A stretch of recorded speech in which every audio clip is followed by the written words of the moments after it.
புரட்சி தலைவர் பொன்பனச்செம்மல் டாக்டர் எம்ஜிஆர் அவர்களின் 109வது பிறந்த நாள் விழா இன்றைக்கு. அவருக்கு மாலை அணிவித்து அந்த மாபெரும் தலைவருக்கு இன்றைக்கு நாங்கள் வீர வணக்கம் செலுத்திவிட்டு செல்கிறோம். நீங்க எது கேட்கறதுன்னா கேளுங்க. சார், நீங்க என்டிஏ கூட்டணியில இணைந்து விட்டீர்களா? பேனர்ல எல்லாம் உங்க போட்டோ வச்சிருக்காங்க. அதிகாரப்பூர்வ அறிவிப்பு எதுவுமே வரல, ஆனா பேனர்ல இடம் பெற்றிருக்கேன் உங்க புகைப்படம். யாரோ ஒருத்தர் பேனர் வச்சிருக்காரு ஆர்வத்தில். நீங்க அவர்கிட்ட கேட்க வேண்டிய கேள்வி என்கிட்ட கேட்கறீங்க. இன்னொன்னு, நீங்களாவே நான் அங்க போன அவரை சந்தித்தேன் இவரை சந்தித்தேன் அப்படின்னா நீங்களாவே தகவல்களை செய்திகளா போட்டுட்டு அதுல டிபேட்லாம் நடத்தி முடிச்சிட்டீங்க. ஒரு வாரம் ஆயுது. திரும்பவும் என்ன புதுசா கேட்க போறீங்கன்னு எனக்கு தெரியல.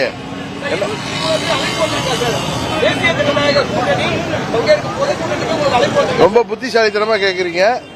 நான் என் பதில உங்களுக்கு நான் அதே மாதிரி சொல்றேன். உரிய நேரத்தில் அன்னைக்கு நான் அறிக்கையை கொடுத்திருந்தேன். என்னன்னா, நான் பெரிதும் மதிக்கின்ற இந்த சோசியல் மீடியா ஊடகம் எதை வேணாலும் நீங்க எங்க மேல சேர்த்த மாதிரி இறங்கிறீங்களா? நியாயமானு தான் முதல்ல கேட்கணும். இன்றைக்கு கூட பார்த்தா ஒரு யூடியூப் சேனல்ல தினகரன் தலைமறைவா இருந்தாரு, திரைமறைவில் இருந்தாருன்னு எதுவும் இல்லை. எங்க பொதுக்குழு 5ஆம் தேதி முடிஞ்சதுக்கு அப்புறமா எனக்கு சொந்த வேலை இருக்கு. நாங்க ஒரு கட்சி பொதுச்செயலாளர் இருந்தாலும் எங்களுக்கு சொந்த வேலையெல்லாம் இருக்குங்கிறத நீங்க ஒத்துக்குவீங்கன்னு நினைக்கிறேன். பொங்கல் பண்டிகையினால 3 நாட்கள் தொடர்ந்து விடுமுறை. கழக நிகழ்ச்சிகள் எதுவும் நாங்க வைக்கல. எங்க நிர்வாகிகளும் சரி பொங்கலுக்கு எல்லாம் தயாராவாங்க, கிராமங்கள் நகரங்கள் உட்பட. அதனால நாங்க இந்த நிகழ்ச்சி வச்சுக்கல. நான் உங்களுக்கு தெரியும், நான் பொதுவா நிகழ்ச்சி இல்லைன்னா வெளியில போறது இல்லை, எங்கேயும் உங்களை சந்திக்கிற வாய்ப்பும் இல்லை. சொந்த வேலைகளுக்காக நான் பல ஊர்களுக்கு சென்று வர்றேன். டெல்லிக்கே சென்றாலும் அரசியல் ரீதியாக தான் செல்லணும்னு அவசியம் இல்லையே. எத்தனையோ சொந்த வேலைகள் இருக்கும். 11 ஆண்டுகள் அங்கே நான் எம்பியா இருந்திருக்கேன். எனக்கு தனிப்பட்ட வேலைகள் இருக்கும், நண்பர்கள் இருப்பாங்க, அவங்க வீட்டில் திருமணங்கள் இருக்கும். அன்னைக்கு கூட ஒருத்தர் கேட்டார், மார்கழி மாதத்தில் திருமணமானு. எங்க இஸ்லாமிய சகோதரர் வீட்டு கல்யாணம் திருச்சியில் நடந்துச்சு, அதுக்கு போனேன். அது மாதிரி நான் படித்ததெல்லாம் பெங்களூர்ல, சிக்மங்களூர்ல, அங்க நிறைய நண்பர்கள் இருக்காங்க.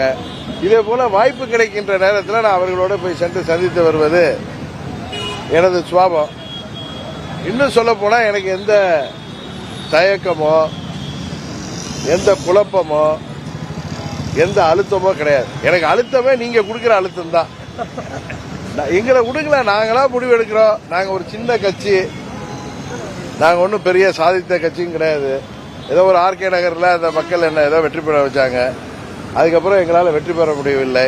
இன்னும் சில பேர் சொல்றாங்க நீங்க போராடவே இல்லை, இவங்கெல்லாம் இன்றைக்கு அமைச்சர் பதவி கேட்கிறாங்கன்னு. அவர்கள் பேரறிஞர் அண்ணா அவர்களை குறிப்பிட்டாங்க. பேரறிஞர் அண்ணா அவர்கள் 57ல போட்டியிட்ட போய் சரி, 62ல போட்டியிட்ட போய் சரி, ஹிந்தி போராட்டம் அப்ப வரல. ஹிந்தி போராட்டம் 65ல தான் வந்துச்சு. போராடி ரோட்ல உத வாங்கி ஜெயில போய் தான் ஒரு கட்சி அமைச்சர் ஆகணும் அப்படிங்கறதுலாம் எனக்கு அப்படிதான் ஆகணும்னு அவர் சொல்றாரு. அவர் ஒண்டி ஏசி ரூம்ல டிவியில உட்கார்ந்துக்கிட்டு எந்த பத்திரிகையில இதுக்கு முன்னாடி இருந்தாருன்னு அவரை தெரியல. அவர் பத்திரிகையாளர் இருக்கிற பேர்ல அவர் பேசுறப்ப நாங்களும் ஒரு கட்சியில 86ல இருந்து புரட்சி தலைவர் மறைந்த பிறகு ஒரு கட்சியில தொண்டனா இருந்து வந்தவன் தான். 99ல ஒரு மாபெரும் தலைவர் என்ன வேட்பாளர் நடத்தி பாராளுமன்றத்துக்கு அனுப்பி வச்சாங்க. 2017க்கு அப்புறம் தான் உங்களுக்கு என்ன தெரியும். 1988ல இருந்து என்ன தெரிந்தவர்கள் நிறைய மூத்த அரசியல் பத்திரிகையாளர்கள் இருக்காங்க. திரு ஷியாம் அவர்களுக்கு என்ன 88ல இருந்தே தெரியும். திரு தினமணி ஆசிரியர் வைத்தியநாதன் அவர்களுக்கு என்ன 88ல இருந்து தெரியும். தினத்தந்தியில் இருக்கிற சுகுமார் அவர்களுக்கு என்ன 88ல இருந்தே தெரியும்.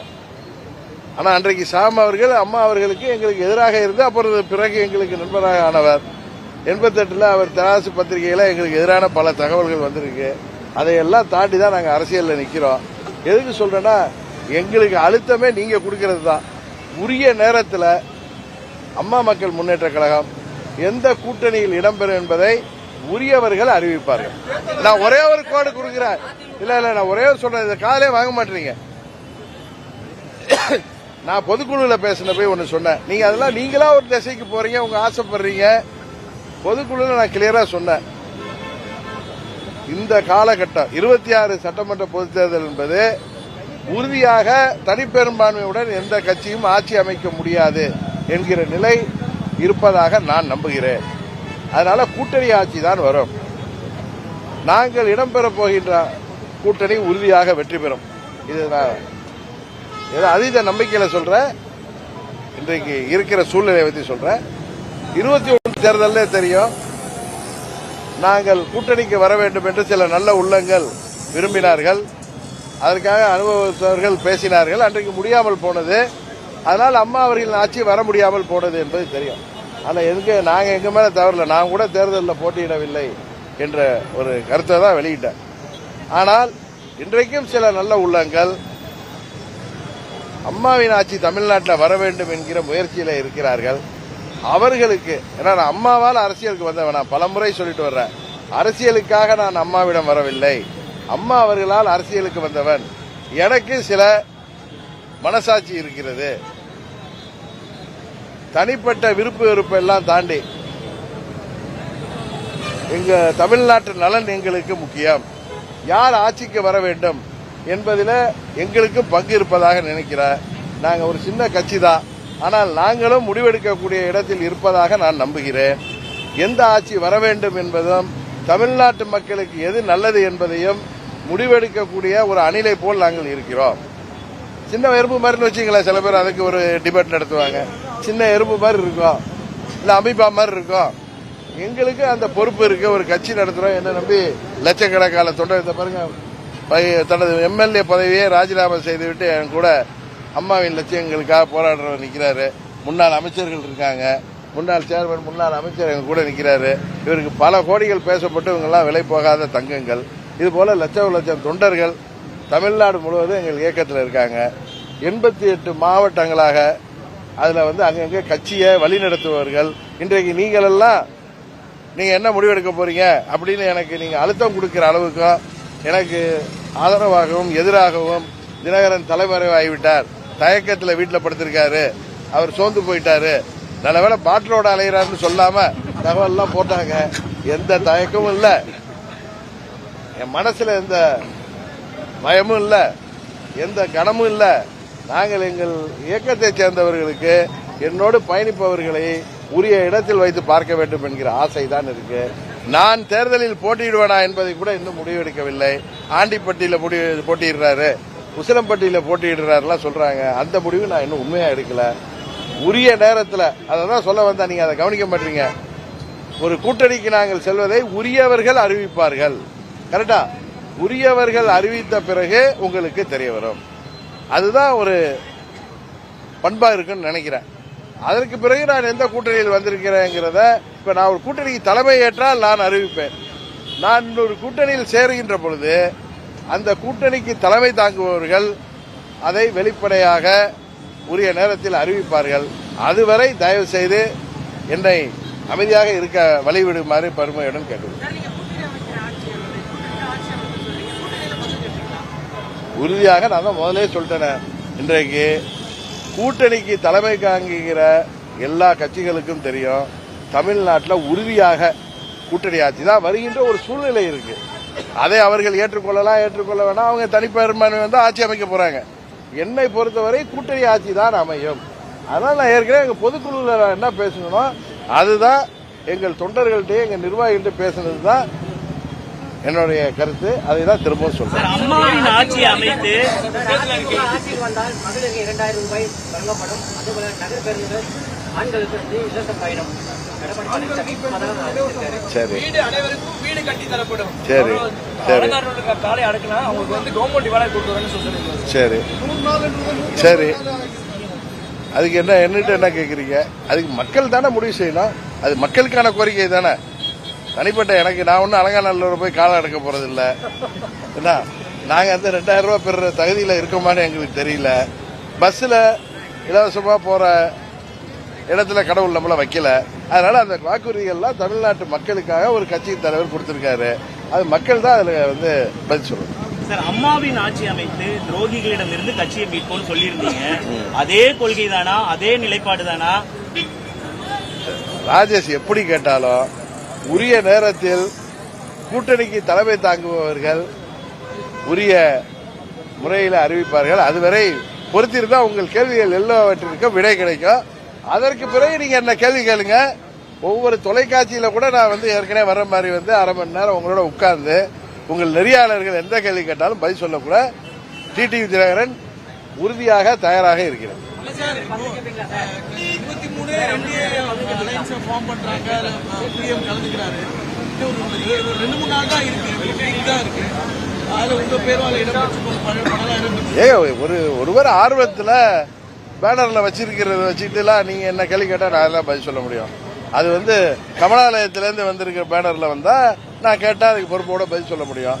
அவர் வினோஜ் பி செல்வம் என் மேல ரொம்ப பிரியமா இருக்கக்கூடியவர். நாங்க இந்த கூட்டணியில் இருந்தப்ப பாஜக பல பேர் என்னோட நல்ல நட்போடு பழகக்கூடியவர்கள். அண்ணாமலை போன்று எனக்கு நிறைய அண்ணாமலைகள் அங்கே எனக்கு வேண்டியவர்கள் இருக்கிறாங்க. அதுல ஏதோ ஆர்வத்தில் வச்சிருக்காரு. நானும் நேற்று தான் பார்த்தேன். உங்க தொலைக்காட்சியில் வந்ததுக்கு அப்புறம் தான் நானும் மாட்டுப் பொங்கல் கொண்டாடிட்டு இருக்கப்பதான் தகவலையே பார்த்தேன். அதுக்கெல்லாம் பதில் சொல்றது, அதுக்கெல்லாம் பதில் எதிர்பார்க்காதீங்க. அவர் ஏதோ ஆர்வத்தில் வச்சிருக்காரு. திரும்ப திரும்ப சொல்றேன், நான் பொதுக்குழுவில் பேசுவதுதான் எங்கள் நிலைப்பாடு. அதுபோல ஒரு நான் இணைய போகிற கூட்டணிக்கு தலைமை தாங்குபவர்கள் தான் அறிவிப்பதுதான் முறையாக இருக்கும். அவர்கள் அறிவிப்பார்கள், உரிய நேரத்தில் அறிவிப்பார்கள். அதுக்கு மேல என்கிட்ட சொல்றதுக்கு ஒண்ணு இல்லை. இன்னும் ஒன்னே சொல்றேன், நான் வார்த்தை கொடுத்து விட்டால் அதில் நிற்பேன்.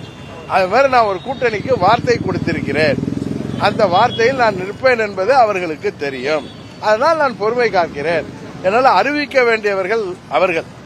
நாம் போய் முன்னாடி அதுக்கு முன்னாடி அறிவிச்சா அது மரியாதையாக இருக்காது என்று நினைக்கிறேன். 2026 வந்து யாரும் தனி ஏங்க சார், அதான் பொதுக்குழுல சொல்லிட்டாங்க. பொதுக்குழு என்ன பேசிருக்கேன்னு பொது வெளியில இருக்கு, அதை பாருங்க. 2026 சிங்கிள் பட்ஜெட் யாரும் வர முடியாது அப்படின்னு நீங்க ஒரு அசஸ்மெண்ட் சொல்றீங்க. அப்படிதான் இருக்குமா? ஆனா ஏடிஎம்கே வந்து சரி, அது திமுக அதான் அதுக்கு பதில் சொல்லிட்டேனா. என்னுடைய கருத்து, என்னுடைய 30 ஆண்டு அரசியல் அனுபவத்தில் நான் சொல்றது. ஆனா ஒவ்வொரு கட்சிக்கு ஒவ்வொரு கூட்டணி தலைமை தாங்குபவர்கள் தனிப்பார்மையோட ஆட்சி அமைப்போங்கிறது அவங்களுடைய கருத்து. அது நடந்தா நாங்க ஒன்றும் கேட்க முடியாது. கூட்டணி ஆட்சி அமையும் என்பது எனது நிலைப்பாடு. அப்ப எங்கள் கட்சியை சேர்ந்தவர்கள் சட்டமன்ற உறுப்பினர் இருப்பவர்கள், நான் ஒன்னும் எங்கேயும் அமைச்சராவேன்னு சொல்லவே இல்லை. எங்கள் கட்சியை சேர்ந்தவர்கள் அமைச்சர் ஆவார்கள் தான் சொல்லுங்க. நண்பர் இதுக்கு முன்னாடி வந்தாங்க ஓ பன்னீர்செல்வம், அவரும் இந்த நிலைப்பாடு அறிவிக்கல.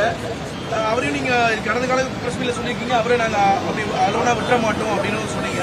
நமது வி.கே. சசிகலா அவர்களும் தனியா இயக்குறாங்க. இதெல்லாம் எப்படி புரிஞ்சுக்க வேண்டியது சார்? நான் அம்மா மக்கள் முன்னேற்ற கழகத்தை பற்றி மாத்திரம் தான் நான் பேச முடியும்.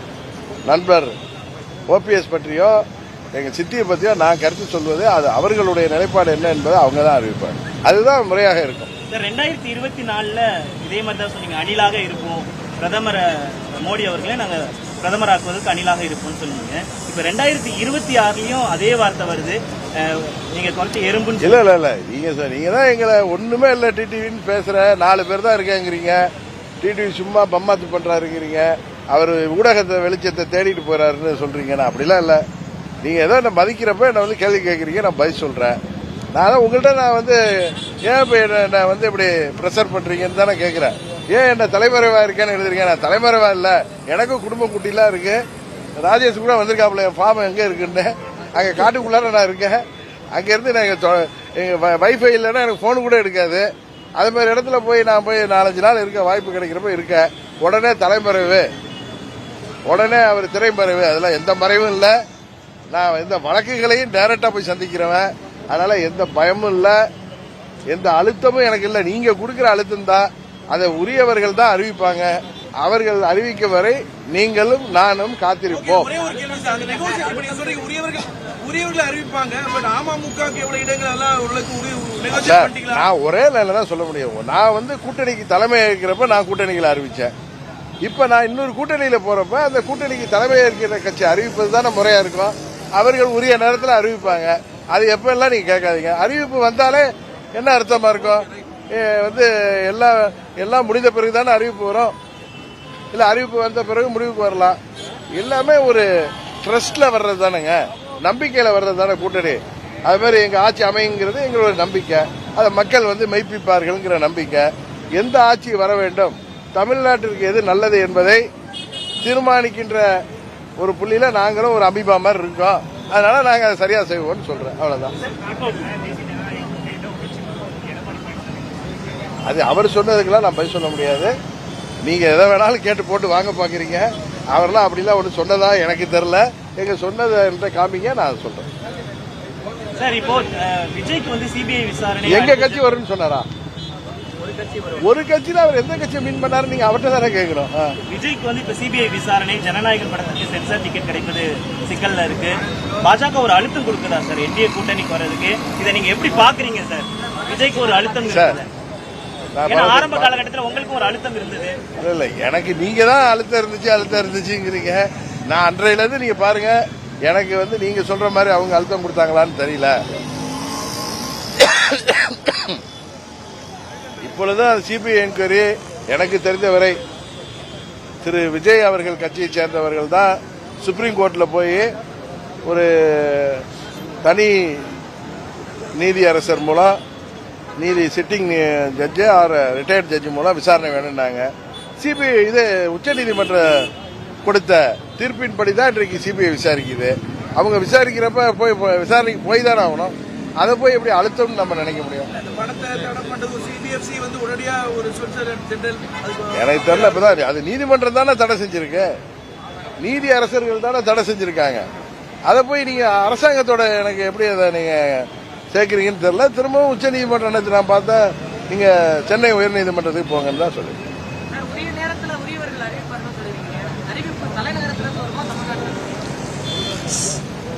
எங்க மன்னார்குடியிலிருந்து கூட வருங்க. வேற ஊரை சொன்னா இவர் அந்த ஊரை மட்டமா சொல்லிட்டாரு, என் ஊரை சொல்லிக்கிறேன். கூட்டணியோ அல்ல தேர்தல் சொல்லிருவீங்க. ஆனா 26ல நீங்க இவ்வளவு இல்ல, நான் ஒண்ணு இல்ல, நான் சரியா தான் இருக்கேன். நான் முறைப்படி அறிவிப்பு வரணும்னு சொல்றேன். அதை போய் நீங்க நான் ஓப்பனா தான் இருக்கேன், இன்னும் முடிவு எடுக்கலன்னு சொன்னேன். இப்ப முடிவை நோக்கி நெருங்கி விட்டேன்னு சொல்றேன்.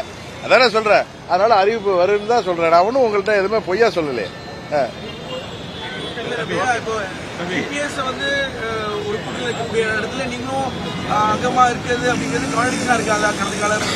சார், நீங்க உரியவர்கள் அறிவித்த பிறகு நான் உங்கள்கிட்ட நேரா வர்றேன்னா ஒன்னு அலுவலகத்துக்கு வாங்க, எத்தனை கேள்வி கிளைகள் பதில் சொல்றேன். உங்க தொலைக்காட்சிகள் என்ன கூப்பிட்டுட்டே இருப்பாங்க. என் நண்பர் சாணக்கியா என்ன கூப்பிடுவாரு, என் நண்பர் பாண்டிய மேல ரொம்ப வருத்தமா இருக்கேன். நான் இன்டர்வியூ கொடுக்குறேன். அவருக்கு எல்லாம் இதெல்லாம் முடிஞ்சதுக்கு அப்புறம் கொடுக்கலான் இருக்கேன். அது மாதிரி என்ன கேட்டிருந்த அத்தனை தொலைக்காட்சிகளுக்கு நான் பேட்டி கொடுப்பேன். என்ன கேள்விகளை வேணாலும் கேட்க சொல்லுங்க. ஹரியை விட்டு கேட்க சொல்லுங்க, புதிய தலைவரில் கார்த்திகை விட்டு கேட்க சொல்லுங்க, நியூஸ் 18ல கார்த்திகை செல்வனே கேட்கட்டும். நான் எல்லாரும் பதில் சொல்ல தயாரா தானே இருக்கேன்.